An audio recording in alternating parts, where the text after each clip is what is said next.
Julina from Parts Pro, and today we have 2021 Toyota Vios. So the customer went straight to us para sa regular PMS niya and upgrade ng minor accessories. Bali, for transmission, gagamit tayo ng Motul CVTF. Bali, 6 liters po siya for Toyota Vios. For engine oil, gagamit tayo ng Motul HTEC 100 5W30 Plus with Vic oil filter and Toyota drain plug washer.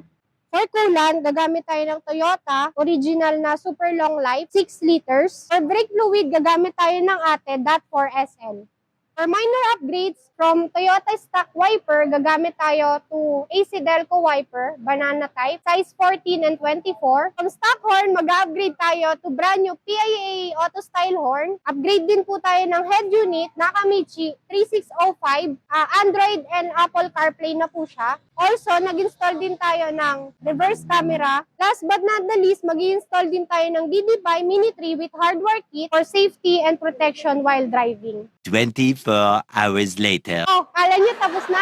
After 24 hours, may additional pa po tayong ikakabit para dito sa bagong Vios. For headlight, magkabit tayo ng PIAA for high beam and low beam. And for park light, Osram na T10, yung LED. Additional protection dun sa plate holder natin, install tayo na Overspec'D plate holder.